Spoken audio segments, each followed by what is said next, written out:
Okay, about 6:30 a.m. on Tuesday, July, I don't know, 22nd, something or other. Just went for my morning hike, and during the last quarter of my walk, took my phone out and was scrolling through my FYP this morning, and it was comprised almost exclusively of the Israeli government and the Israeli military doing a forced, intentional, man made starvation of 1.8 million Palestinian civilians that have all been corralled in the southern part of the Gaza Strip. And footage from here in Jacksonville, Florida, of yet another black man sitting in his car with his hands up, and police smashed his window, punched him in the face, pulled him out, slammed him to the ground, broke one of his teeth, gave him a concussion, and he didn't resist. And the sheriff who is in charge of that department is a black man, but he's also a MAGA Republican who went to Liberty University, and they fabricated a whole bunch of stuff in the police report, saying he lunged for a knife on the floorboard. This young man had a dash cam that was recording the entire thing, and that never happened. There was nothing even remotely close to that ever happened. They said he wasn't wearing his seatbelt. In the video, he had his seatbelt on. They said they pulled him over because he was supposed to have his headlights on. It's daylight out. They said he resisted. There's no evidence of that on the video whatsoever.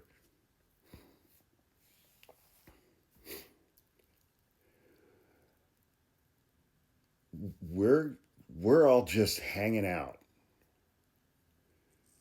We're all just spectators.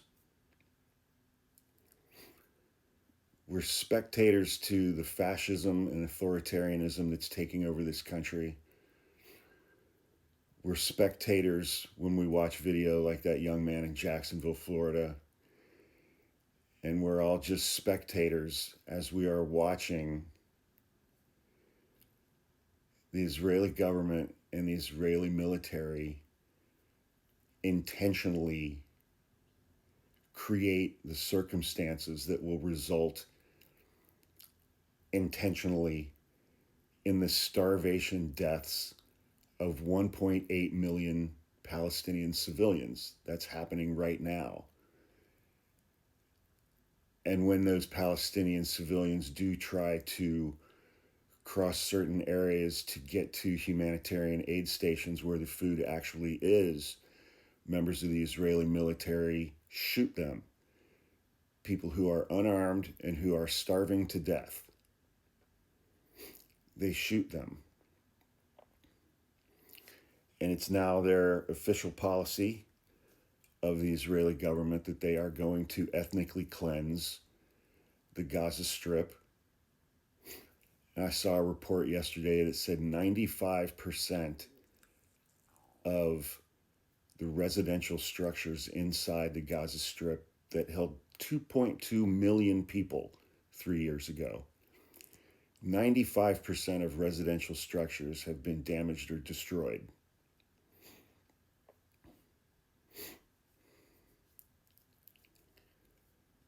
It's just so blatantly obvious what they're doing. They're not hiding any of it anymore.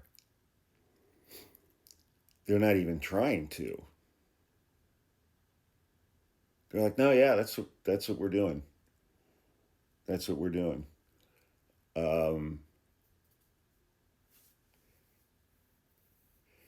and we have elected Democratic leaders here in the United States in our Congress who have taken $1 million, $1.5 million, $1.7 million, $2 million from AIPAC to do their bidding in Congress.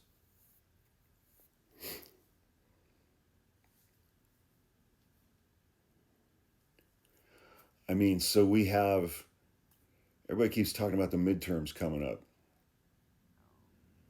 in 16 months or whatever.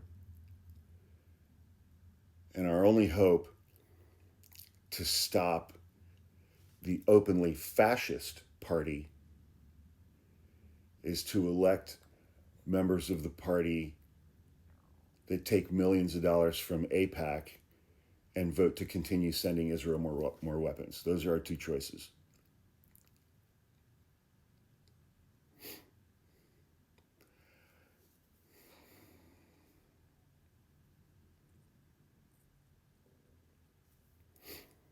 So what I learned from that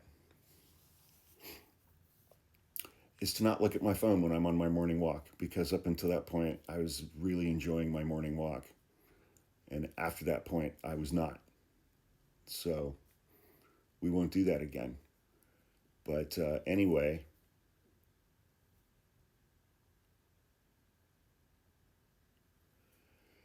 have a great Tuesday in our global dystopian hellscape. Hope that helps.